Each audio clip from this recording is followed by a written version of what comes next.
Kylian Mbappé sort du silence et enfonce le Paris Saint-Germain. N'Golo Kanté, le coup de tonnerre se confirme. Bonsoir à tous, merci de nous suivre sur Afrisport pour le journal du Mercato du mardi 13 juin 2023. Nous l'ouvrons avec Adam Ounas. Après seulement une saison au LOSC, Adam Ounas devrait déjà quitter le nord de la France. Le champion d'Afrique 2019 avec l'Algérie bien évidemment a reçu une offre considérable du Qatar. L'exode se poursuit donc vers le Golfe, mais cette fois, pas vers l'Arabie Saoudite, alors même que les Saoudiens sont déterminés à investir massivement pour faire de leur championnat une référence mondiale. Le Qatar, qui vient d'accueillir la Coupe du Monde, n'est pas non plus en reste. Adam Ounas, qui n'a pas, pour sa part, encore démontré sur la durée quand même le grand potentiel qu'on lui prête par instant, a pu en faire l'expérience. L'ailier droit des Verts a en effet reçu une offre colossale d'Al-Sadd, club de Bagdad, Bounedjah. La Voix des Sports confirme les rumeurs et annonce qu'Ounas toucherait 5 millions d'euros net par an, le tout lissé sur un bail de 4 saisons.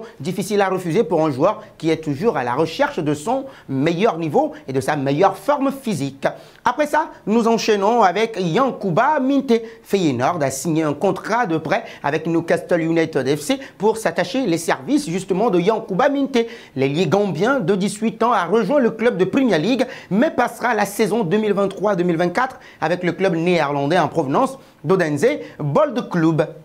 Les informations ont été confirmées puisqu'il a bien signé chez les Magpies. Néanmoins, il ne sera pas au club cette saison. En effet, après avoir signé Yankuba Minteh, justement, a été automatiquement envoyé en prêt. Il passera la saison 2023-2024 à Feyenoord afin d'avoir plus de temps de jeu pour mieux développer son talent. Yankuba Minteh rejoindra Feyenoord au début de la préparation de la nouvelle saison. Il faut noter qu'avant de quitter Odense Bold Club, il a marqué 4 fois et fourni 6 passes décisives en 17 matchs avec l'équipe première. Nous voici arrivés à l'instant quiz avec 3 indices pour connaître notre joueur mystère du jour. Premier indice, je suis un avant-centre de 20 ans. Deuxième indice, je joue en Premier League depuis 2023. Troisième indice enfin, le Molde FK, mon ancien club. Qui suis-je? Vos réponses seront attendues en commentaire. Nos félicitations à tous ceux qui ont répondu. Christopher Alan Nkunku lors du dernier journal du Mercato. C'était le joueur à trouver, justement puisqu'il est un attaquant de 24 ans qui joue au RB Leipzig. Il a été formé par le Paris Saint-Germain. Passons à Evan Ndika. En fin de contrat justement avec l'Eintracht Francfort, Evan Ndika se prépare à déposer ses valises en Italie. Le défenseur central d'origine camerounaise, 23 ans, 30 matchs et un but en Bundesliga cette saison, a vraisemblablement fait son choix. Comme attendu, après la fin de son contrat avec l'Eintracht Francfort, justement, le néo-international ivoirien va rejoindre l'AS Roma de José Mourinho. Malgré une offensive du Milan AC, l'ancien Auxerrois a opté pour le club de la Louve, a indiqué RMC. Les Giallorossi espèrent régler les derniers détails du dossier dans la journée justement de ce mardi. Le joueur devrait ensuite signer un contrat de 5 ans et avec un salaire annuel de 4 millions d'euros.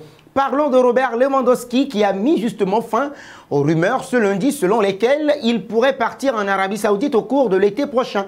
Actuellement en stage avec l'équipe nationale polonaise, l'attaquant du FC Barcelone a été interrogé sur son avenir. Tenez-vous bien, Robert Lewandowski a carrément exclu un départ vers le club, le football saoudien. Ce n'est même pas un sujet. Pourquoi? Il me reste encore quelques années de contrat avec Barcelone. Je vois ce qui se passe, mais cela ne m'inquiète pas. J'ai d'autres priorités en ce moment, a expliqué Robert Lewandowski, dont les propos ont été relayés par Mundo Deportivo. Rappelons que le buteur polonais vient d'achever sa première saison au FC Barcelone avec 33 buts et 8 passes décisives en 46 apparitions.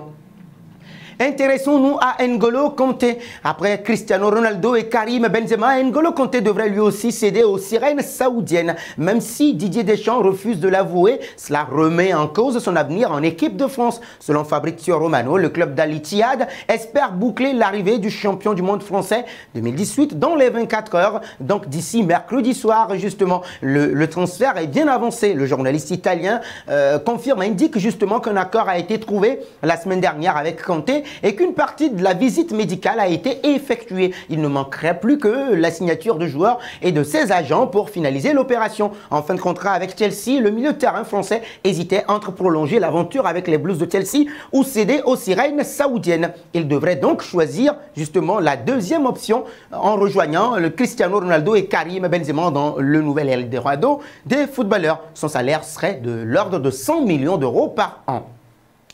Et on termine à présent avec Karim, non pas Karim, mais plutôt Kylian Mbappé. Alors que le feuilleton concernant son avenir est complètement relancé, Kylian Mbappé a pris la parole dans un communiqué envoyé à l'AFP. Justement, dans ce communiqué, le Bondinois a expliqué ne jamais avoir discuté d'une prolongation de contrat avec le Paris Saint-Germain jusqu'en 2025. Et surtout, il a tenu à confirmer cette lettre n'était pas justement une demande de départ pour cet été. Kylian Mbappé et son entourage affirment n'avoir jamais discuté à nouveau avec le club de la capitale de ce point durant l'année, excepté justement il y a 15 jours pour annoncer l'envoi du courrier. Aucune éventuelle nouvelle prolongation n'a par ailleurs été évoquée. Eh bien oui, après avoir